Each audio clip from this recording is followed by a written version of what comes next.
السلام علیکم ورحمۃ اللہ وبرکاتہ۔ الحمد للہ رب العالمین والعاقبۃ للمتقین والصلاة والسلام علی رسولہ الکریم۔ اعوذ باللہ من الشیطان الرجیم، بسم اللہ الرحمن الرحیم۔ لقد کان لکم فی رسول اللہ اسوۃ حسنہ۔ محترم حضرات، یہ سیرت پر، نبی اکرم صلی اللہ علیہ وسلم کی سیرت پر سلسلے وار پروگرام چل رہا ہے، اور آج اس کا 23واں درس ہے۔ کون سا درس ہے؟ 23واں درس۔ کل ہم نے جو موضوع چھیڑا تھا اس کی 2-3 باتیں باقی رہ گئی ہیں، وہ انشاءاللہ پوری کر کے پھر ہم آگے بات بڑھاتے ہیں۔ کل ہم نے آپ سے بات یہ کی تھی کہ آخر رسول اکرم صلی اللہ علیہ وسلم نے مکے کے اور مدینے کے لوگوں میں وہ کیا چیزیں تھیں جن کے ذریعے ان میں اتنا زیادہ بدلاؤ آیا اور وہ اندر سے بدل کر کے ایک گویا کہ سونے سے زیادہ کھرے جو ہے وہ اتر آئے۔ اس کی میں نے 2-3 یا 4 حدیثیں آپ کے سامنے پیش کی تھی، 2-3 حدیثیں اور پیش کر کے ہم انشاءاللہ بات آگے بڑھاتے ہیں۔ وہ جو کی طرح کام کر رہی تھی اللہ کے رسول صلی اللہ علیہ وسلم کی حدیث ہے، اس میں سے ایک چیز اللہ کے رسول نے یہ بھی فرمایا تھا کہ لا یؤمن احدکم حتی یحب لاخیہ ما یحب لنفسہ، رواہ البخاری۔ ایک پالیسی بیان کی تھی اسلام کی اللہ کے رسول صلی اللہ علیہ وسلم نے کہ کوئی بھی مسلمان اس وقت تک کامل مسلمان نہیں ہو سکتا جب تک کہ آپ جو اپنے لیے چیز پسند کرتے ہیں وہی دوسرے کے لیے پسند کریں۔ یہ ایک ایسی پالیسی ہے کہ اگر مسلمان اس کو اپنا لیں تو 50% مسئلہ حل ہے، اور اس میں ہمارے اندر اتنی کمی ہے۔ ابھی آپ شادی میں بیٹھ گئے، خواب میں جو ہے وہ بریانی رکھی ہوئی ہے، 4 آدمی کو لینا ہے، اس میں کچھ پیس اچھے اوپر نظر آ رہے ہیں، چاروں یہ کہہ رہا ہے کہ پہلے میں نکال لوں۔ یہ کون ہے؟ یہ امت محمدی کا وہ فرد ہے جس کو یہ تعلیم دی گئی ہے۔ ایک تو یہ ہے کہ جن کے پاس کوئی تربیت ہی نہیں، تعلیم نہیں، ٹھیک ہے، لیکن ہم تو جب سے اسلام شروع ہوا اس دن سے لے کر آج تک تربیت ہی تربیت ہے۔ ہمارے پاس مساجد میں تقاریر ہیں، ہمارے پاس تقاریر ہو رہی ہیں، خانقاہیں قائم ہیں، مدارس قائم ہیں، مساجد قائم ہیں، اس کے باوجود امت کا ایک بہت بڑا طبقہ وہ اچھی پیس نکالنے کے چکر میں لگا ہوا ہے۔ اس میں سے یہ جو اللہ کے رسول صلی اللہ علیہ وسلم نے بات بیان کی تھی، یہ صحابہ میں بے عین ہی فٹ ہو گئی تھی۔ ہر آدمی دوسرے آدمی کو پریفرنس دیتا تھا، ترجیح دیتا تھا، جو اپنے لیے پسند کرتا تھا وہی دوسرے۔ ایک مرتبہ حضرت علی رضی اللہ تعالیٰ عنہ کپڑا خریدنے گئے، ان کے ساتھ میں ان کا غلام تھا، نوکر نہیں، غلام۔ نوکر اور غلام میں فرق سمجھتے ہیں نا؟ نوکر نوکری کرتا ہے 8 گھنٹے کی، غلام غلامی کرتا ہے 24 گھنٹے کی۔ نوکری میں جاب فکس ہوتی ہے، غلام میں جاب فکس نہیں ہوتی۔ گاڑی بھی دھلے گا، کپڑا بھی دھلے گا، بیوی کا سامان بھی لے کر آئے گا، پیر بھی دبائے گا، یہ غلام ہے۔ نوکر ڈرائیور ہے تو ڈرائیور ہے، برتن مانجنے والا ہے تو برتن مانجنے والا، بقیہ کام آپ کا نہیں کرے گا۔ یہ غلام تھا، انہوں نے اپنے لیے ایک کپڑا خریدا، ساتھ میں اسی سیم کپڑے کو انہوں نے اس کے لیے خریدا۔ کس کے لیے؟ اس غلام کے لیے خریدا۔ تو ایک صاحب نے کہا کہ آپ ان کے لیے کچھ ہلکا پھلکا لے لیجئے، پہلے جو اپنے لیے پسند کرو وہی دوسرے کے لیے پسند کرو۔ یہ جو عملی نمونہ اللہ کے رسول نے پیش کیا تھا، اس سے ہم قاصر ہیں۔ حقیقت یہ ہے، بڑے سے بڑے لوگوں کو دیکھا، ابھی ہمارے ساتھ آپ کہیں پہ جاتے ہیں، ڈرائیور آپ کے ساتھ ہوتا ہے نا؟ آپ 4 آدمی ٹیبل پہ کھانا کھا رہے ہیں، ڈرائیور کو وہاں بٹھاتے ہیں۔ کبھی کبھی تو پوچھتے بھی نہیں کہ ڈرائیور بھی ہوٹل میں آ کر بیٹھنا چاہیے یا نہیں۔ اللہ کے رسول کا طریقہ کیا تھا؟ اللہ کے رسول صلی اللہ علیہ وسلم نے فرمایا کہ دیکھو جو گھر میں کھانا پکانے والا ہے اس کی آنکھوں میں بڑے دھوئیں لگے ہیں، اس کا آپ مداوا اس طریقے سے کر سکتے ہیں کہ جب کھانا کھانے بیٹھے اس کو بھی اپنے ساتھ بٹھا لیں. اللہ کے رسول صلی اللہ علیہ وسلم ہمیشہ اگر گھر میں کوئی، ویسے تو نوکر کوئی خاص پکانے والا تھا نہیں، لیکن اگر کبھی اسپیشل پکانے والا کوئی ہوا تو اللہ کے رسول اس کو اپنے ساتھ بٹھاتے تھے. آپ بتائیے، ہم ایمانداری سے بتائیں، ہمارے گھر میں مرد بھی کام کرتے عورتیں بھی کام کرتے، کبھی ہماری عورتوں نے ان عورتوں کو اپنے ساتھ بٹھا کر کے دسترخوان پہ کھلایا ہے؟ یہ سب نل ہے، صفر ہے ہم اس میں. یہ جو ہمارے حالات اندر سے نہیں بدل رہے ہیں، ہم جو ہے وہ بڑی بڑی داڑیاں ٹوپی لگائے ہوئے تقریریں کر رہے ہیں، کچھ اثرات نہیں ہونے. ایسے مولانا صاحب تقریر کرتے رہیں گے کیونکہ مولانا صاحب کی زندگی میں خود یہ بات داخل نہیں ہو پا رہی ہے. ابھی سیزن میں آپ گھر کے لیے فروٹ لاتے ہیں، گھر میں کام کرنے والی ہیں، کبھی آپ کو یاد آتا ہے کہ اس کو بھی فروٹ دے دینا چاہیے؟ کھاتے نہیں کھاتے. آپ اندازہ کریں، اس نے دھل کر کے آپ کی فریج میں رکھا ہے، کتنا صبر اس نے کیا ہے کہ اس کا دل کتنا چاہا ہوگا کہ ہم کو بھی فروٹ مل جائے. آپ نے اسے دھلوایا ہے، دھلوا کر کے رکھوایا ہے، کھانے کی اجازت نہیں ہے. وہ جو اس کی آہ نکلتی نا، وہ تمہارے پیٹ میں جاتا، وہ بھی کچرا بن جاتا. یہ جو بات ہے کہ اپنے لیے جو پسند کرو وہ دوسرے کے لیے پسند کرو.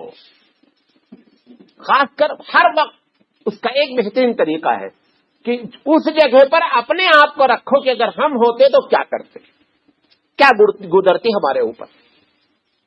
اگر یہ کیفیت ہو جائے، یہی بات اللہ کے رسول فرما رہے ہیں بخاری کی روایت میں، یہ وہ کیریکٹر ڈیولپ کرنے کے کی رول تھے اللہ کے رسول صلی اللہ علیہ وسلم کی زندگی میں کہ انہوں نے صحابہ کو پلٹ کر کے رکھ دیا، اور ایسا پلٹا کہ دنیا جو ہے وہ دنگے آج بھی لوگ تعجب کرتے ہیں ایسا کیسے ہو گیا، ایسا ایسے ہوا ہے. اللہ کے رسول کی کہی ہوئی بات کو وہ اپنی جان سے زیادہ کیا سمجھتے تھے، عزیز سمجھتے تھے. ہمارے پاس اللہ کے رسول سے بہت محبت ہے. نعرے تکبیر، اللہ اکبر، دامن نہیں چھوڑیں گے. دامن رہے گا تم نہیں چھوڑو گے نا، دامن ہے ہی کہاں. اطاعت کرو، محبت کا تعلق اطاعت سے ہے. اللہ کے رسول کی کتنی بات پر عمل کرتے ہو تھوم سے. آپ اندازہ کریں، ابھی ایک مضمون آیا ہے، بہت ہبلی کے کسی صاحب نے لکھا، مجھے نام نہیں یاد آ رہا ہے، انہوں نے پورے ربیع الاول پہ ایک مضمون لکھا ہے، میں نے کٹنگ کر کے رکھی. انہوں نے کہا کہ میں نے خود دیکھا، حالانکہ میں تو نہیں دیکھا کہ میں تو نکلا ہی نہیں. انہوں نے کہا کہ دیکھا کہ باقاعدہ جلوس میں لوگ ناچ رہے تھے، ڈانس کر رہے تھے. آپ بتائیے کہ اس اللہ کے رسول سے اس کا کیا لنک ہے؟ یہ کیسی محبت ہے؟ وہ درگا پوجا والا بھی ڈانس کر رہا ہے، تم بھی ڈانس کر رہے ہو، کیا پیغام دینا چاہ رہے ہو؟ محرم کے موقع پہ جلوس نکلتا، لوگ تلوار لے کر کے ٹرکٹر پہ بیٹھے ہوئے گھوم رہے، بتانا کیا چاہتے ہیں؟ کیا پیغام دینا چاہ رہے ہیں عوام کو ہندوستان کی؟ ملو گے تو گردن مار دیں گے، یہی پیغام دینا چاہتے ہیں، ورنہ تلوار لے کر کے جلوس نکالنے کی کیا ضرورت ہے؟ ربیع الاول کے موقع پہ بھی تلوار لے کر کے انہوں نے دیکھا جلوس نکلا. کیا بتانا چاہ رہے ہیں؟ یہی بتانا چاہ رہے ہیں نا کہ اسلام تلوار کے بنیاد سے پھیلا ہے. اگر بیٹا ذرا سے چوں کیا تو گردن صاف کر دیں گے، یہی پیغام پاس کر رہے نا. تو اگر یہ الزام یورپ لگا رہا تو قبول کرو کہ صحیح ہے بھائی، تلوار سے اسلام پھیلا ہے. یہ سب طریقے جو ہے وہ رسول اکرم سے ٹیلی نہیں کرتے. اور یہ بھی بتا دیں، اللہ کے رسول کی جب نافرمانی ہوتی ہے تو مسلمان اس دنیا میں ذلیل ہوتے ہیں، اور اللہ کے نزدیک ان کی حیثیت چونٹی سے بدتر ہوتی ہے. آپ کی اور ہماری عزت حقیقت میں جڑی ہوئی ہے رسول اکرم کی محبت سے. اگر آپ رسول کے ہیں تو اللہ آپ کا ہے، اگر آپ اور ہم رسول کے نہیں ہیں تو اللہ بھی آپ کا اور ہمارا نہیں ہے. ایک مثال دے کر اپنی بات واضح کر کے آگے چلتا ہوں. جنگ احد میں اللہ کے رسول نے چند لوگوں کو کہا کہ اس پہاڑی پہ کھڑے رہنا، یہاں چھوڑنا نہیں. یہاں تک آپ نے فرمایا کہ اگر تم کو معلوم ہو جائے کہ ہم شکست کھا گئے ہیں، یہاں تک حدیث میں آتا ہے کہ تم کو ایسا لگے کہ چیل اور کوے اوپر منڈرا رہے ہیں، مطلب کیا کہ ہم ایک دم ہماری لاشیں پڑ گئی ہیں اور چیل کوے پھر بھی اتر کر نہیں آنا، اتنی سختی سے آپ نے منع کیا. بہرحال اجتہادی غلطی صحابہ سے ہو گئی، جنگ جیتے, یہ لوگ کہے کہ نہیں اللہ کے رسول بتانا چاہتے تھے, اب تو جنگ جیت کے چلو اتر آئے, ادھر سے اترے اور ادھر سے خالد بن ولید تو خود مسلمان نہیں تھے, خالد بن ولید آئے جو بات, خالد بن ولید نے حملہ کر دیا اور جیتی ہوئی بازی شکست میں تبدیل ہو گئی. کیوں؟ اللہ بتانا چاہتا ہے کہ تم اگر میرے محمد کے نہیں ہو صلی اللہ علیہ وسلم تو ہم بھی تمہارے نہیں ہیں. تم اگر ان کے ہو, علامہ اقبال نے تو کہا نا کہ محمد سے وفا تو نے تو ہم تیرے ہیں, جی محمد سے وفا تو نے تو ہم تیرے ہیں. یہ جہاں چیز ہے, کیا یہ دنیا کی کیا چیز ہے؟ لوح و قلم تیرے ہیں, آسمانی خدائیاں بھی تیرے لیے ہیں, شرط یہ ہے کہ تو محمدی بن جا. یہ جلوس نکال کر کے, یہ ڈانس کر کے, یہ باجا بجا کر کے محمدی نہیں بن سکتے. اللہ کے رسول صلی اللہ علیہ وسلم کبھی نماز نہیں چھوڑتے تھے. اس ربیع الاول میں یہی معاہدہ کر لے ہندوستان کی عوام, کتاب نماز نہیں چھوڑی جائے گی. دیکھیے آیا پلٹتی کہ نہیں پلٹتی, پلٹی. اللہ کے رسول صلی اللہ علیہ وسلم کی اگر امت نہیں ہے تو امت کا بھی کوئی جو ہے وہ ناخدا اس دنیا میں نہیں ہے اور خدا بھی نہیں ہے. بات سمجھ میں آ گئی؟ اس کے بعد اللہ کے رسول صلی اللہ علیہ وسلم نے فرمایا ارحموا من فی الارض, اے لوگو زمین والوں پہ رحم کرو. یرحمکم من فی السماء, رواہ الترمذی, اوپر والا تم پر رحم کرے گا. اچھا یہ ایسا کیوں بتایا گیا معلوم آپ کو؟ یہ ہمارا مزاج ہے. آپ بیمار ہیں, ہم کو دیکھنے آئے, ہم بھی آپ کو دیکھنے جاتے ہیں. یہ ہمارے مزاج میں کمزوری ہے. اللہ کا کہہ رہے گا کہ اگر زمین والوں پہ رحم کرو. کتنے لوگ اس دنیا میں شرارت اس لیے نہیں کرتے کہ کہیں ہمارے بہن بیٹی کے سامنے نہ آ جائے معاملہ, اس وجہ سے نہیں کرتے کہ شریعت میں منع ہے, اس وجہ سے نہیں کر رہے ہیں کہیں ہمارے سامنے معاملہ نہ آ جائے. بات سمجھے میری جو کہنا چاہ رہا ہوں؟ ہاں یہ بھی خیر ایک طریقہ ہے, لیکن اس میں ثواب نہیں ہے. ثواب تو یہ ہے کہ اللہ نے منع کیا ہے, رسول کا فرمان ہے, اس لیے ہم یہ غلط کام نہیں کر رہے ہیں. تو اللہ تعالیٰ کے رسول, اللہ کے رسول فرما رہے ہیں کہ زمین والوں پہ رحم کرو. صحابہ کا یہ مزاج بنا دیا. شفقت, کہاں تک شفقت؟ اللہ کے رسول نے پودے سے لے کر کے, جانور سے لے کر کے, انسان تک شفقت کی تعلیم دے ڈالی. یہاں تک ہم فرمایا آپ لوگ تو زیادہ تر شہر والے لوگ ہیں, جو گاؤں میں لوگ ہوتے ہیں کبھی کھیت میں پیشاب کر دیتے ہیں, کبھی کنارے کہیں بھی. آپ نے فرمایا جب پیشاب کرو تو اس بات کا خاص خیال رکھو کہ سوراخ میں پیشاب نہ کرو. اس میں ایک مخلوق ہے اندر, اس نے سوراخ کیا ہے. تمہارے پیشاب کرنے سے اس کو تکلیف پہنچے گی. دوسرے چانسز یہ بھی ہیں کہ اگر اس کو تکلیف پہنچے تو ان کو تکلیف پہنچا دے. لیکن آپ نے رحم اس سوراخ میں رہنے والی مخلوق کے ساتھ کیا. اور اللہ کے رسول صلی اللہ علیہ وسلم کے سامنے مخلوق بھی اپنی شکایت کرتی تھی, وہ مخلوق جو جانور کہلاتی ہے. نبی کے وسلم گزرے, ایک اونٹ بلبلا کے رونے لگا. اللہ کے رسول صلی اللہ علیہ وسلم اس کے پاس گئے, اس نے اپنی گردن اللہ کے رسول کے کندھے سے رکھی. کچھ کہا اس نے, معجزہ ہے رسول کا. سلیمان علیہ السلام تو سب کی زبان سمجھتے تھے, چونٹی تک کی زبان سمجھتے تھے. اس نے کہا, شکایت کی کہ ہمارا مالک کھانے کو نہیں دیتا ہے, بوجھ بہت لاتا ہے. اللہ کے رسول نے بلایا مالک کو, کہا کون اس کا مالک ہے, آئے. تاکہ اس نے شکایت کی ہے کہ مال زیادہ لادا جاتا ہے اور کھانا نہیں دیا جاتا ہے, اس کے بارے میں بھی تم سے سوال کیا جائے گا. اور یہاں تک کہ بخاری کی روایت ہے کہ ایک آدمی نے ایک بلی کو اپنے گھر میں بند کر دیا بغیر کھانے پانی کے تاکہ مر جائے. اس بنیاد پر اس کو جہنم رسید ہوئی. بغیر ضرورت کے کسی مخلوق کو نہیں ستائے, کبھی بھی کہیں بھی اکیلے میں ہو, کہیں بھی نہیں ستائے. اب یہاں پر تو جب مخلوق جانور کے ساتھ یہ برتاؤ ہو تو انسان کے ساتھ آپ اندازہ کریں کہ کس طریقے برتاؤ ہونا چاہیے. اس بات کو صحابہ نے سمجھا, آپس میں رحم دل تھے, آپس میں رحم کرتے تھے. لہذا پروردگار عالم بھی ان کے اوپر رحمان تھا, کیونکہ یہی بات کہہ رہا کہ اگر زمین والوں پہ تم رحم کرو گے تو اوپر سے ہماری رحمت تمہارے لیے نازل ہو جائے گی. ایک بات اور کہہ کے میں اپنی بات ختم کروں گا اس موضوع پر. آپ نے فرمایا لوگوں اتقوا النار, اے لوگوں جہنم سے بچو. ولو بشقۃ تمر, چاہے کھجور کی ایک چھوٹی سی پیس دے کر کے ہی جہنم سے بچو. مطلب کیا ہے کہ اگر جو کچھ بھی مدد کر سکتے ہو مالی, مدد کرتے رہا کرو. آپ نے فرمایا الید العلیٰ خیر من ید السفلی، اوپر والا ہاتھ نیچے والے ہاتھ سے افضل ہے۔ اگر اللہ نے اوپر والا بنایا ہے، یہ بڑا امتحان ہے، وہ نیچے والا بھی بنا سکتا تھا۔ آپ اپلیکیشن دے کر کے اوپر والا بن کر نہیں آئے ہیں، وہ اپلیکیشن دے کر نیچے ہاتھ والا نہیں بن کر آیا ہے، رب نے کسی مصلحت سے تمہارے اوپر لادا ہے۔ ہم سب جن کے پاس بھی مال ہے، یہ سب اللہ کے قلی ہے۔ قلی کا کام کیا ہے؟ سامان اٹھانا، جہاں پیسنجر کہیں وہاں رکھ دینا۔ سامان ہمارے سر پر ہے، قلی سمجھا اب میرا ہے، کر سکتا آپ چھوڑ دیں گے، ٹھیک ہے بھائی تمہارے سر پہ سامان تمہارا، تمہیں لے جاؤ اپنے گھر، نہیں چھوڑیں گے۔ تم نے اس سے کہا کہ دیکھو یہ پلیٹ فارم نمبر 2 پہ رکھو، باقی امانت گھر میں رکھو، جیسا آپ بولیں گے ویسے، ایسے ہی ہم سب قلی ہے رب کے جن کے پاس مال ہے۔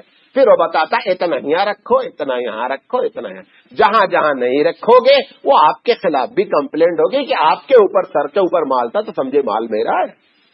پھر آپ نے اس کی چھوٹی سی مثال دی کہ اگر نہیں ہو سکتا کہ کھجور کی چھوٹی سی پیس دے کر کے اپنے آپ کو، صحابہ کی کیا عادت تھی، یہ سب تو چیزیں ایک دم ختم ہو گئی ہیں۔ صحابہ سالن بناتے تھے، طاقت نہیں رہتی تھی، تھوڑا پانی زیادہ ڈال دیتے تھے، پھر اس میں سے آدھا کٹورا، ایک کٹورا سالن آدھا کٹورا نکال کر اپنے بازو والے کو دیتے تھے۔ وہ بھی یہ نہیں مانتا، آج تو ہمارے پاس ذرا سے خراب آ جائے تو کیا بولیں گے، بھائی اچھا نہیں پکا سکتے، بھیجنے کی ضرورت کیا تھی؟ وہ ایسا نہیں، وہ جانتے تھے کہ وہ مخلص ہے، وہ اتنا ہی اس کے پاس ہے، اس میں سے آدھا اتنا یہاں بھیجا ہے۔ ایک دم ناپید ہے یہ چیز۔ کوئی اگر بنائے گا بھی تو جب دیکھے گا بہت اچھا کھانا، اس کے لیے اچھے کے لیے آپ کا دل عقل ہے، ہم اپنے پڑوسی کو کبھی جو بھی چیز بنائیں کبھی دے دیں، کتنا خیال آپ نے رکھا۔ آپ نے فرمایا اگر چھلکے والا پھل کھاؤ، کیلا ہے، انناس ہے، تربوز ہے، تو دروازے پر نہیں پھینکو چھلکا، کہیں ایسا نہ ہو کہ بازو والا بچے کے گھر میں وہ پھل نہیں آیا ہے اور تمہارا چھلکا دیکھ کر کے اپنی امی سے جا کر کے بولے امی ہم نہ بھی انناس ہونا، اور امی کے پاس پیسہ نہیں ہے انناس لینے کا۔ وہ جو امی کو تکلیف دل سے ہوگی اور بچے کو جو تکلیف دل سے ہوئی، وہ تمہارا بچہ جو انناس کھایا وہ کینسر ہی ہو جاتا اسے۔ اس طریقے سے اللہ کے رسول نے ہمارے اخلاق کو ڈیولپ کیا تھا، تب نتیجے بھی اس کے برآمد ہوئے تھے۔ یہ بات آپ کے سامنے کل والی تھی، ہم نے مکمل کی۔ اس کے بعد ہم پہلی ہجری میں چل رہے ہیں، ہے نا، یاد ہے نا؟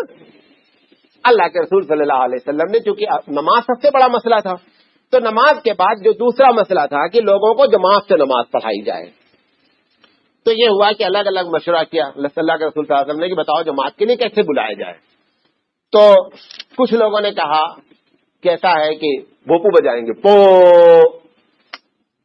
انہوں نے کہا کیا بےہودی بات ہے، بھوپو بھوپا سنگ جی کہتے ہیں، وہ دیکھا آپ نے اس کا سیپ کا ہوتا ہے، ہندو وغیرہ بجاتے ہیں، بہت زور سے بجتا وہ، اگر اس کو بجانے کی اسٹائل کسی کو معلوم ہے۔ ایک صاحب نے کہا اللہ کے رسول ایسا کرتے ہیں نا کہ ایک جھنڈا لے کر کے نا نماز کے ٹائم پہ اٹھا دینے کا جھنڈا کو، انہوں نے کہا جم نہیں رہی بات۔ تیسرے صاحب نے کہا چلو تو ایسا کرتے ہیں ہر نماز کے ٹائم پہ مسجد نبوی کے قریب میں کوئی اونچی جگہ پر آگ جلا دیتے ہیں، جب لوگ آگ دیکھیں گے دھواں دیکھیں گے تو لوگ آ جائیں گے کہ نماز کا وقت ہو گیا۔ اتنا نفیس مزاج اللہ کے رسول، وہ سب یہ کہاں چیزیں اچھی لگنا۔ اللہ کے رسول صلی اللہ علیہ وسلم نے کہا کہ بات کوئی بھی جم نہیں رہی۔ کچھ لوگوں نے کہا ایسا کریں گے جا کے دروازے بتا کے آئیں گے۔ اب پہلے محلے میں پہلے آدمی کو بتایا تو اس کو تو آدھا گھنٹہ پہلے معلوم ہوتا، آخر والے کو آدھا گھنٹے کے بعد معلوم ہوتا نا۔ بہرحال میٹنگ برخاست ہو گئی، کسی کو کوئی فیصلہ نہیں ہو پایا۔ ایک صحابی ہیں عبداللہ بن زید رضی اللہ تعالیٰ عنہ، یہ سوئے، دن میں میٹنگ ہوئی رات میں سوئے، تو ایک آدمی ان کے قریب سے بھوپو بجانے والا گزرا خواب میں۔ اب ان کو رات میں تو خواب میں وہ بھوپو والی بات آئی تھی، سنک والی۔ بولے بھائی یہ سنک بیچو گے؟ کہاں بیچیں گے؟ کہا کہ کیا کرو گے تم؟ وہ بندہ پوچھتا ان سے خواب میں کیا کرو گے؟ کہا نہیں ہمیں بجا کر کے نا لوگوں کو بلائیں گے۔ کہا کس لیے؟ کہا نماز کے لیے۔ کہا میں اس سے اچھی طرح کی تم کو بتا دیتا ہوں۔ کہا کیا ہے؟ کہا ایسے آواز دو، اذان پوری اس نے بیان کی، اس خواب میں پوری اذان بیان کی۔ بیان کرنے کے بعد اس نے کہا تھوڑی دیر رک جاؤ، یہ تو باہر والوں کے لیے اعلان ہو گیا. تھوڑی دیر کے بعد پھر اس نے اقامت کہی کہ اب مسجد والوں کے لیے اعلان ہو گیا جو بیٹھے ہوئے ہیں. اس نے کہا یہ طریقہ ہے. اب خواب تھا. یہ اللہ کے رسول صلی اللہ علیہ وسلم کے پاس گئے دوڑے دوڑے. کہا رسول ایسا مجھے خواب آیا ہے. اللہ کے رسول صلی اللہ علیہ وسلم نے تصدیق فرما دی کہ ہاں پروردگار عالم کی طرف سے یہ اشارہ ہے. وہ فرشتہ تھا. وہ کیا تھا؟ فرشتہ تھا. حضرت بلال رضی اللہ تعالیٰ عنہ کی آواز سریلی بھی تھی اور بہت باآواز بلند تھے. وہ جب کہتے تھے جملہ تو اس میں جملے میں دم ہوتا تھا. رہ گئی رسم اذاں روح بلالی نہ رہی، فلسفہ رہ گیا تلقین غزالی نہ رہی. بلال جب اذان دیتے ہیں اللہ کے رسول صلی اللہ علیہ وسلم کی وفات کے بعد تو حدیث میں آتا ہے کہ جب انہوں نے بازار کے بغل میں کھڑے ہو کر کے اور جب اذان دی ہے اشہد ان محمد رسول اللہ، یہ سوچ کر کے کہ ایک زمانہ تھا کہ میں اذان دیتا تھا اور اللہ کے رسول بغل میں موجود ہوتے تھے، اور آج میں اشہد ان محمد رسول اللہ کہہ رہا ہوں اور اللہ کے رسول موجود نہیں ہے. روایت میں آتا ہے کہ بلال گر کر بے ہوش ہو گئے اذان کے درمیان میں، اور لوگ اپنے گھروں سے نکل آئے. بلال کی اذان میں وہ تڑپ اور وہ روح تھی. لوگ گھروں سے نکل آئے. بلال چلے گئے تھے اللہ کے رسول کی وفات کے بعد، سیریا چلے گئے تھے کہ مجھے برداشت نہیں ہوتا کہ اللہ کے رسول کو میں نہ دیکھوں. پھر ان کو حضرت حسین رضی اللہ تعالیٰ عنہ زبردستی بلا کے لے کر کے آئے. روایت میں آتا ہے. کچھ لوگوں نے روایت پر اعتراض کیا، لیکن بہرحال یہ کہ روایت بلا کے لے کر کے آئے کہ نانا جان ہمارے آپ کو بہت پسند کرتے تھے، آپ چل کر ایک مرتبہ اذان دے دیجیے نا مسجد نبوی سے. تو وہ اذان بلال رضی اللہ تعالیٰ عنہ کے سکھلائی. بلال نے اذان دی. بلال نے جب اذان دی تو وہ آواز کی. اب وہ تو پہلی مرتبہ اذان آئی ہے. حضرت عمر رضی اللہ تعالیٰ عنہ لیٹے سو رہے تھے، ان کے کان میں وہ آواز آئی کہ یہ کیسی آواز ہے. وہ اتفاق سے حضرت عمر بھی وہی خواب دیکھے تھے. اب پہلے خواب دیکھے، اب اچانک آواز بھی آ رہی، تو پہلے تو یقینی بات ہے کہ آنکھ مانکھ دیکھے ہوں گے کہ میں جگ ہی رہا ہوں کہ سو ہی رہا ہوں. تو پتہ چلا ہی میں تو جگ رہا ہوں. تو چادر لے کر کے بھاگے مسجد نبوی. کہا رسول یہ بات یہ کون سی کیا آواز ہے؟ کیا یہ اذان ہے؟ کہا میں نے بھی یہی اذان خواب میں دیکھی ہے. اس دن سے اذان چالو ہو گئی. اب یہ اذان دیکھنے میں تو ایک چھوٹی سی چیز ہے یہودیوں کے لیے، او ہو، کیونکہ ہر وقت اعلان ہونا ہے اشہد ان محمد رسول اللہ. اب ایک آدمی دل سے محمد کو رسول اللہ مانتا نہیں تو اس کے لیے تو کلاڑا ہی پڑ رہا نا. بھئی ہم کو تو کوئی سمجھ ہی نہیں رہے گی اشہد ان محمد رسول اللہ کی، لیکن جس کے دل میں ہے کہ نہیں صاحب ان کو ماننا ہی نہیں کسی طریقے سے، اور اس کے سامنے تمہیں روز آنا 5 ٹائم جب اعلان کرو گے اشہد ان محمد رسول اللہ، تو اس کے لیے تو تازیانہ بج رہا ہے، کوڑے لگ رہے ہیں. پھر دوسرا گروپ ہے جو بولتا لات بھی خدا ہیں، منات بھی خدا ہیں، فلاں بھی صاحب ہیں، حضرت بھی ہیں. ان کے لیے جب اشہد لا الہ الا اللہ کہا جائے گا تو ان کے لیے کوڑا پڑ رہا ہے. جو ہزاروں خدا کے ماننے والے ان کے سامنے کہہ دیا گیا لا الہ الا اللہ تو ان کے لیے مسئلہ کھڑا ہوا. تو وہ اذان تو ایک ایک کے اوپر وہ کوڑے مارتی تھی کہ وہ چت ہو جاتے تھے، ان کے حالات خراب ہو جاتے تھے. یہ ہمارا کبیر داد ہے نا، ہندی شاعر، یہ بھی تھوڑا پھرا تھا. یہ سمجھائیے جو اذان بلاتے نا یہ اللہ کو پکارتے کیا کرتے؟ وہ ایک دوہا کہا مسلمانوں کے خلاف کہ کانکر پاتھر جوڑ کے مسجد الہند بنائے. کانکر پاتھر جوڑ کے یعنی کنکر پتھر سے جوڑ کر مسجد تعمیر کر لیا. تاچڑ ملا بانگ دے کا بہرا بھوا خدا ہے. یہ ملا چلا رہا ہے کہ اللہ بہرا کہیں کرتا کیستا. مطلب کیا ہے؟ ایک تو کبیر کی جو بیوقوفی وہ اپنی جگہ، لیکن ایک چیز اور بھی ہے کہ کبیر کو ہندوستان میں رہتے ہوئے یہ دعوت مسلمان نہیں دے پائے کہ اسلام کیا ہے، ورنہ اتنا بڑا شاعر اتنی بڑی غلطی نہیں کرتا. ہم اس کو یہ دعوت نہیں دے پائے دین کی کہ یہ اذان کا مقصد لوگوں کو کال کرنا ہے، اللہ کو بلانا نہیں ہے. اس کی بیوقوفی اپنی جگہ اور ہمارا احساس کہ ہم نے کام اسلام کے بعد. اللہ نے بڑا ٹائم دیا ہندوستان والوں کو، 800 سے لے کر کے 1100 سال تک حکومت آپ کی رہی ہے. ہم نے بنایا کیا ہے؟ سب قبریں بنائی ہیں بڑی بڑی اونچی اونچی. تاج محل کیا ہے؟ قبر ہے. بیجاپور کا گول گمبد کیا ہے؟ اس کے نیچے ایک قبر ہے. جتنی بڑی عمارتیں ہیں سب کسی نہ کسی کی کیا ہے؟ ایک یونیورسٹی کا نام بتاؤ، دارالعلوم ہے، فقیروں نے بنایا، اتنا بھی پیسہ نہیں تھا کہ چھپر ڈال لے، درخت کے نیچے کلاس شروع ہوئی ہے، وہ بھی درخت بھی انار کا۔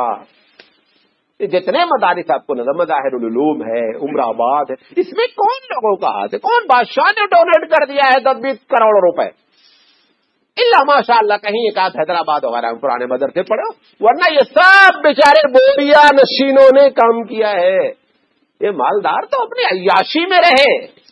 اکبر کے بارے میں آتا ہے ہمالیہ سے برف آتا تھا دلی ٹھنڈا پانی پینے کے لیے، ہمالیہ سے برف چلتا تھا اور ہر 15 کلومیٹر پر گھوڑا رکھا گیا تھا تازہ۔ اگر وہاں سے 100 کلو کی سلی لے کر کے چلا ہے گھوڑا تو دلی آتے آتے وہ 10 کلو بچتا تھا۔ لیکن اکبر میاں پانی پیتے تھے ٹھنڈا برف کا۔ اسلام کی دھجیاں اڑائی جا رہی ہیں، پانی ٹھنڈا پیا، ہم کو پینا ہے، ہم نے عیاشی کی ہے۔ اللہ کے رسول نے، اللہ نے بتایا 4 بیوی، ہم لمٹ ہی نہیں کتنی بیوی ہمارے مسلمانوں کے پاس رہی ہیں۔ نواب واجد علی شاہ کے بارے میں 99 بیویاں، اور وہ 99 بیویوں کے ساتھ جو وہ گیم کھیلتے تھے، کبھی لکھنؤ آ کر کے دیکھنے کا ہے، وہ گھر بنا ہوا ہے، اس کو بھول بھلیا نام ہے، اس میں آپ گھس گئے اس میں تو نکل ہی نہیں سکتے۔ اس میں وہ اپنی بیویوں کے ساتھ 99 کے ساتھ مزے کرتے رہتے تھے۔ یہ سب یہ کام کیے گئے ہیں، اسلام کی فکر نہیں کی گئی ہے۔ تو اذان دی گئی، بہرحال یہ کبیر داس کے اوپر بات آ گئی، تو بتانا یہ چاہتا ہوں کہ اذان کا اصل مقصد بہت اونچا ہے۔ سب سے پہلے بچہ پیدا ہوتا اس کو بھی اذان دی جاتی، اس کے کان میں بھی توحید کے کلمے ڈالے جاتے ہیں۔ آپ کہتے ہوں گے نا کہ وہ بچے کو یاد ہی نہیں رہتا مجھے اذان ہوئی ہے۔ ایک آپ سے وعدہ اللہ تعالیٰ نے بھی لیا ہے بہت پہلے، معلوم ہے کہ نہیں معلوم؟ ہم لوگ جب پیدا نہیں ہوئے تھے تو اللہ تعالیٰ نے آدم علیہ السلام کو جب پیدا کیا تو ہم سب کو پیدا کیا تھا، حدیث میں آتا ہے چونٹی کے مانند ہم لوگ تھے، چھوٹے چھوٹے چھوٹے چھوٹے۔ پوچھا تھا الستو بربکم، کہ بیٹا میں تمہارا خدا نہیں ہوں، رب نہیں ہوں؟ سب نے کہا اللہ مانتا ہوں، ہم سب بولے ہیں وہاں۔ اب آپ بولتے ہیں ہم کو یاد ہی نہیں ہے۔ مولانا خالد رحمۃ اللہ علیہ نے بڑا پیارا جواب دیا ہے، اس کے بارے میں بھی اس کے بارے میں دونوں سمجھ لیں۔ اس کا طریقہ یاد ہونا ضروری نہیں ہے، مقصود اس کا یاد ہونا چاہیے۔ مقصود توحید اس وقت بھی تھی، اذان کی مقصود بھی توحید ہے جو آپ کو بچپن میں دی جاتی ہے، وہ توحید ہم کو ہمیشہ مقصد ہماری زندگی کا رہنا چاہیے۔ طریقہ کیسے اذان دیا، کون آ کے اذان دیا، وہ مطلب نہیں ہے، مقصود توحید ہے۔ بہرحال یہ اذان کی ابتدا ہوئی، اس کے بعد جماعت سے نماز پابندی سے شروع ہو گئی۔ اب جو دوسری بات میں آپ کو سامنے آج رکھنا چاہ رہا ہوں کہ مدینہ میں جو یہودی تھے، کفار کے ساتھ مقابلہ رہا کہاں؟ مکے میں۔ کفار میں اور یہاں کے یہودی میں تھوڑا سا فرق تھا۔ کفار والے متکبر تھے اور دشمن تھے۔ کون؟ قریش۔ یہ کیا تھے؟ یہ حاسد تھے اور بزدل تھے۔ اندر اندر کیا کرنے کا ہے؟ جڑ کاٹ دینے کا ہے، اور بنے بنا نام بہت اچھے لوگ ہیں۔ وہ ان کی فطرت ویسی نہیں تھی، وہ کھم ٹھوک کر سامنے آتے تھے اللہ کے رسول کے۔ یہ پیچھے پیچھے منہ میں رام بغل میں چوری والا معاملہ ان کا تھا۔ ان کے اور ان کے دونوں میں بڑا فرق تھا۔ یہ حاسد تھے، وہ متکبر تھے، وہ بہادر تھے، یہ بزدل تھے۔ تو یہودیوں کے 2 گروہ تھے۔ کتنے گروہ تھے؟ 2۔ ایک طبقہ تو وہ یہودی کا تھا کہ جس کے سامنے جب قرآن آیا اور اللہ کے رسول کا چہرہ نظر آیا تو ان طبقے نے اسلام قبول کر لیا، اور انہوں نے اللہ کے رسول کے سامنے جا کر کے یہ مان لیا کہ اللہ کے رسول ہماری کتابوں میں توریت میں جیسا لکھا ہوا تھا آپ کے اندر وہ ساری صفت موجود ہے، لہذا ہم اسلام قبول کرتے ہیں۔ دوسرا طبقہ جو مخالف، وہ بھی جانتا تھا، جاننے میں یہ پکی بات جان لے، کوئی یہودی یہ کنفیوز نہیں رہا ہے کہ یہ اللہ کے رسول ہیں یا نہیں ہے۔ جان بوجھ کر کے یہ دوسرا طبقہ تھا کہ نہیں صاحب ان کی بات ماننا ہی نہیں ہے، ناک کا معاملہ ہے۔ یہ طبقہ جو تھا اس کی مخالفت کی وجہ کیا تھی؟ 4 تھی۔ یہ جو اسلام قبول کیا اس میں بہت سے لوگوں نے کیا، ایک کا اسلام بڑا دلچسپ بتانا چاہتا ہوں آپ کے سامنے۔ ایک یہودی عالم ہے عبداللہ بن سلام، یہ یہودیوں کے درمیان میں یہودی عالم تھے اس وقت۔ یہ جب اعلان ہوا نبی کریم صلی اللہ علیہ وسلم کا تو یہ آئے، اللہ کے رسول صلی اللہ علیہ وسلم کا چہرہ دیکھتے ہی بندہ کہتا ہے، عالم تھا، کہا کہ یہ چہرہ جھوٹا نہیں ہو سکتا، یہ چہرہ جھوٹا نہیں ہو سکتا. اشہد اللہ الہ الا اللہ و اشہد، لمبی چوڑی بات ہے، اس میں مختصر قبول کر لیا. اللہ کے رسول صلی اللہ علیہ وسلم کے سامنے انہوں نے کہا کہ میرے بارے میں یہودی سمجھتے میں بہت بڑا عالم ہوں، یہ اندر سے بدماش قوم ہے، اپنی قوم کے بارے میں بتا رہے ہیں. ان کو بلا کر کے پوچھو کہ عبداللہ بن سلام کے بارے میں تمہاری کیا رائے ہے؟ اگر عبداللہ بن سلام اسلام قبول کر لیں گے تو قبول کر لو گے؟ تو بولیں گے ضرور. تو ایسا کرو، ان کا امتحان لے لو، ہم کو ایک کونے میں چھپا دینے کا. اللہ کے رسول صلی اللہ علیہ وسلم نے ان کو کونے میں چھپا کے پردہ ڈال دیا. یہودیوں کو بلایا، کیا بولو بتاؤ. بولتے اچھا بھائی بتاؤ کہ تم لوگ اسلام کیوں قبول نہیں کرو؟ تمہارے یہاں تو عالم ہے، عبداللہ بن سلام جیسا شخص ہے. کیسے آدمی ہو؟ ارے بہت شریف آدمی ہے، شریف کے لڑکے ہیں، ان کے دادا شریف ہے، ان کے پردادا شریف ہے، شریف شریف، ارے بہت اچھے آدمی. کہا اگر وہ اسلام قبول کر لے، کہا وہ زندگی میں تمہاری بات نہیں مان سکتے، دنیا ادھر کی ادھر ہو جائے. حضور نے کہا عبداللہ بن سلام باہر آ جاؤ. بازو بیٹھے تھے، کوئی بڑا سا کمرہ ہال تو ہوتا نہیں، چھوٹا کمرہ رہا ہوگا تو بڑا تھا. عبداللہ بن سلام نکل کر آ رہے ہیں، اشہد ان لا الہ الا اللہ واشہد ان محمدا عبدہ ورسولہ. وہی یہودی جو ابھی 2 منٹ 1 منٹ پہلے بولے تھے شریف ہے ان کے باپ سے، کہا ارے اس سے بڑا بدماش تو کوئی آدمی نہیں. کہا یہ بدماش، اس کا باپ بدماش، اس کا دادا بدماش، یہ تو بدماشوں کی پوری پشت ہے. اللہ کے رسول صلی اللہ علیہ وسلم سے انہوں نے کہا کہ میں نے آپ سے پہلے کہا تھا نا کہ یہ بڑا خبیث قسم کے لوگ ہیں. یہ حقیقت. تو ایسے جو شریف لوگ تھے یہودی، وہ اسلام قبول کر لیے. جو نہیں قبول کیے، مخالفت کی 4 بنیادی وجہ ہے. اور کل انشاءاللہ ہم آپ کو پوری مدنی زندگی میں یہودیوں نے کیا کیا پلاننگ کی اس کی ہم ایک ساتھ گفتگو کر لیں گے. کل سے مراد انشاءاللہ 2 دن کی چھٹی کے بعد. وہ 4 وجہ میں سے سب سے پہلی وجہ یہ تھی کہ اللہ کے رسول صلی اللہ علیہ وسلم اسحاق علیہ السلام کی فیملی میں کیوں نہیں پیدا ہوئے، اسماعیل کی فیملی میں کیوں پیدا ہوئے، لہذا ہم نہیں مانتے ان کو. یعنی اللہ ان سے مشورہ کرنا، تب یہ اللہ کی بات مانیں گے. مشورہ نہیں کیا اللہ تو اللہ ان کی بات نہیں مانیں گے. یہ ایسے مزاج نہیں. موسیٰ علیہ السلام سے کہا تھا نا اذهب انت وربک، موسیٰ تم جاؤ، تمہارا اللہ جائے، لڑو وہاں جا کر کے. جب جیت جاؤ گے نا تو نعرے تکبیر اللہ اکبر کہتے ہوئے ہمیں پیچھے سے آ جاتے ہیں. کیا ایسی قوم ہے وہ اللہ کو مشورہ دے رہی ہے. یہ بنیادی وجہ ایک تھی. دوسری وجہ، اللہ کے رسول صلی اللہ علیہ وسلم عیسیٰ علیہ السلام پر یہ یقین رکھتے تھے کہ وہ اللہ کے رسول ہیں. یہ کہتے تھے تم عیسیٰ کا انکار کرو. کیوں؟ کیونکہ یہ عیسیٰ کو پھانسی دی ہے. وہ ایک الگ بات ہے. اللہ کہتا ہے وما قتلوه وما صلبوه، نہ تم نے پھانسی دی، لیکن پھانسی کی پوری پلاننگ رچی گئی، پکڑا گیا، اریسٹ کیا گیا، اللہ نے حفاظت کی، وہ ایک الگ میٹر ہے. ان کو یہ تھا کہ اگر عیسیٰ کو تم مانتے اس کا مطلب ہمارا یہ کام کیا ہے، غلط ہوا ہے، لہذا عیسیٰ کا انکار کرو.